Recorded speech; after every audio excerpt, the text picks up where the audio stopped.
Jim Harbaugh had an interview at the NFL annual league meeting yesterday. And I'm just going to be honest, it was a little tough to listen to because there were a lot of ums, there were a lot of pauses, but you know what? It's okay because he had a lot of really good stuff to say.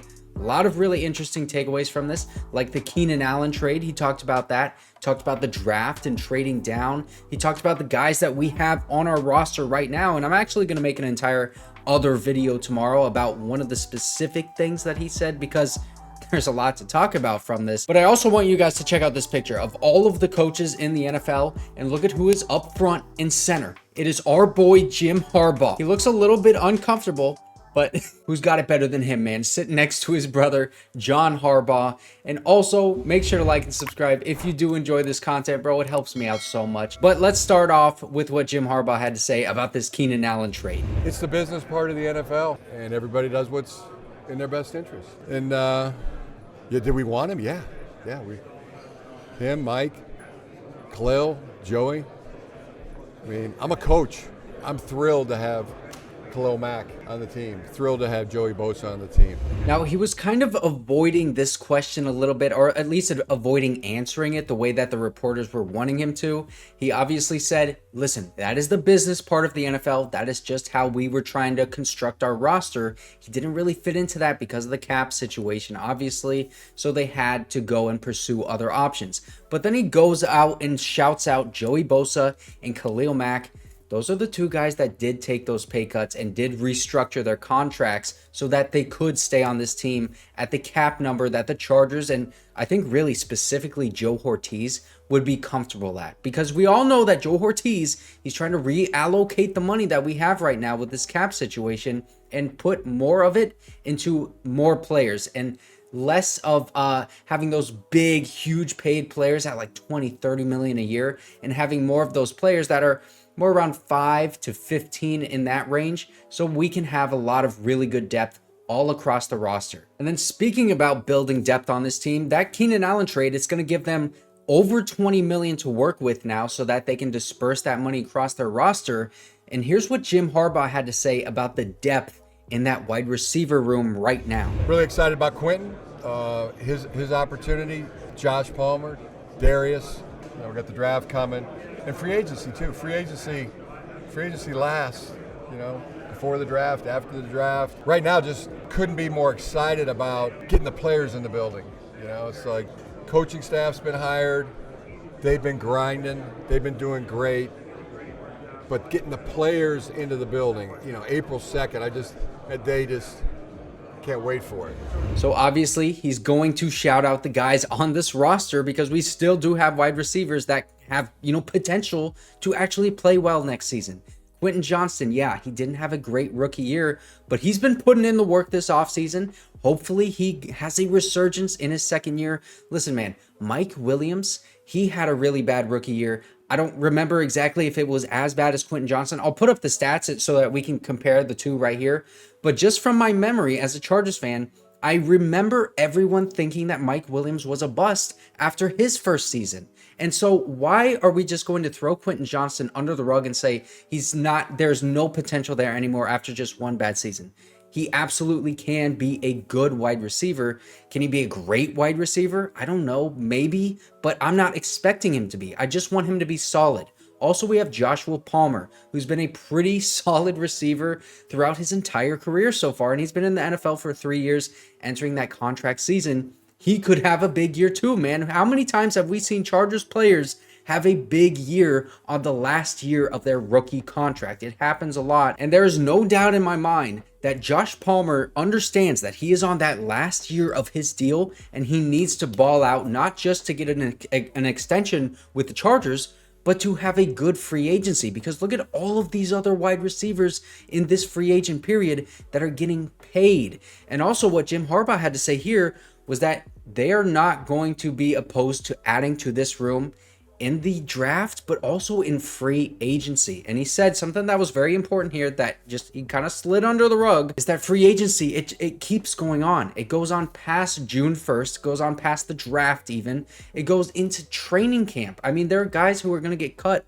after that 90 to 53 man roster has to be cut down. And we got to remember that Joe Hortiz, he puts a lot of emphasis on this comp pick formula. And we're going to wait until a certain point until the free agents that you sign do not count against the comp pick formula. So if they want to add a wide receiver in free agency, I don't think that they would do it until that date of not counting against the comp pick formula, which I think that's June 1st. Let me just look that up. Okay, so I just looked it up. It says May 2nd. So any free agent signings after May 2nd does not count against the comp pick formula. And then we also have to keep in mind, like, yeah, it doesn't count against the comp pick formula, but maybe they don't want to go out and spend in free agency until they know what they're going to be getting in the draft, because really right now the team is kind of in a little bit of a limbo, not knowing if they're going to be trading down or if they're going to be picking at 5. And really that first pick, it is going to determine how they draft throughout the entire draft. And speaking of the draft, here's what Jim Harbaugh had to say about that 5th overall pick. I mean, it's such a great pick. I mean, everybody can analyze that. I mean, that doesn't take a lot to understand that there's some real possibilities. I mean, I'm really super excited about that pick. So we'll see how it plays out. But pick a great player at 5. There's going to be a great player at 5. But yeah, if it comes around to us and we're on the clock at number 5, we know we got a great player that's going to be there for us. Haven't determined who that's going to be. 4 quarterbacks going in the first 4 picks. Boy, if that happens, then that pick really becomes like the number 1 pick in the draft. If 4 quarterbacks go in the first 4 picks, that's not like the 5th pick anymore. That's like the number 1 pick of the draft for teams that have a great quarterback already. Wouldn't be like the calculator for the 5th pick anymore. Maybe there's still another quarterback there when the 5th pick comes around. So if 4 quarterbacks do go in those top 4 picks, like Jim Harbaugh was suggesting there in that one scenario, then the 5th pick, it would really be like the 1st overall pick, because any team that already has a quarterback, you have anybody to choose from that is on your draft board. And obviously it is either going to be Marvin Harrison Jr. or Malik Neighbors. And if any team wants to trade up for a wide receiver, I think it would be the Jets. The Jets at 10th overall, if they just stay there, I think it's kind of likely that they get a guy like Brock Bowers, maybe Romo Dunze if he falls to 10. But I think Brock Bowers would be a guy that really fits them, because they did patch up that offensive line in free agency. If they want to go full bore, all out this season with Aaron Rodgers before he goes and runs for vice president, then I think trading up to the 5th overall pick in order to get what would really be like the 1st overall pick, because all of those quarterbacks went beforehand.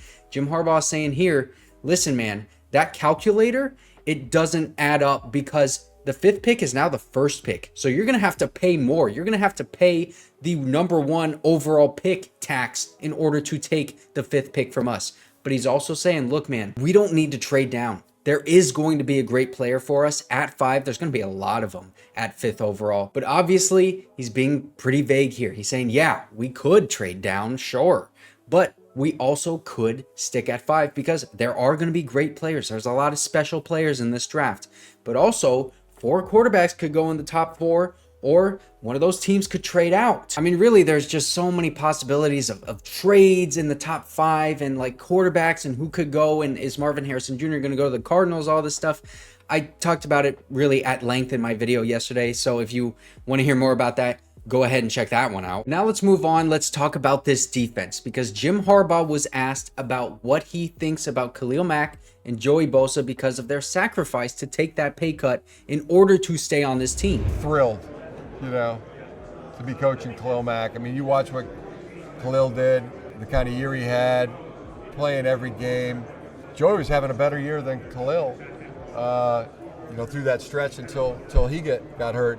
I'll tell you guys really thrilled, Jesse Minter. What Khalil Mack and Joey Bosa and Thule, are going to be in this system. Really excited about that. Can't wait to see that come to life. Okay, wow. So I don't think anybody was expecting him to say that Joey Bosa was having a better season than Khalil Mack was just this past year before he got injured. Khalil Mack, he had the best season of his entire career. He had 17 freaking sacks, man, at 32 years old.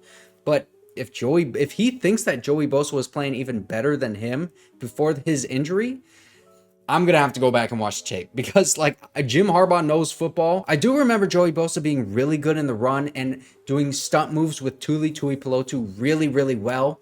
But those stunt moves in the pass rush, Tuli Tuipulotu was the guy that was taking away the offensive lineman, and Joey Bosa was kind of the one that was feeding off of what Tuli was doing in that stunt move. But I don't know. To me, it felt like they were both great run defenders, and Khalil Mack had the edge in pass rush. I mean, honestly, I kind of feel like Tuli Tuipulotu was a better pass rusher than Joey Bosa this past year. I mean, maybe he's just kind of trying to talk up his guy. Like, listen, bro, Joey Bosa, one of the best elite edge rushers in the NFL. He's a great pass rusher, elite run defender, and check out what I'm going to be doing with him next year. He's trying to talk up his guys, you know, get him that confidence, and always take that opportunity that he has in the media in order to talk up his guys. I mean, just look at what he's talking about with like JJ McCarthy, saying he has said that JJ McCarthy is the best player in this draft so much that there are legitimately people that think he's going to trade away Justin Herbert in order to take JJ McCarthy. And listen, bro, if Joey Bosa stays healthy, like I have been saying this entire freaking offseason,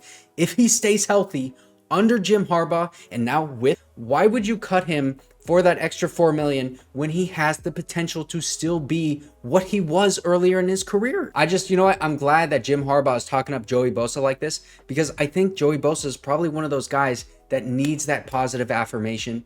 And Jim Harbaugh, I think he's going to unlock Joey Bosa, man. I'm just going to come out and say it. It's a hot take maybe, but tomorrow we're going to talk more about what Jim Harbaugh had to say about the offensive line, because he had a lot of really interesting things to say there. And if you did not see my video yesterday, I talked all about the trade scenarios and how the Chargers, they might be forced to pick at 5.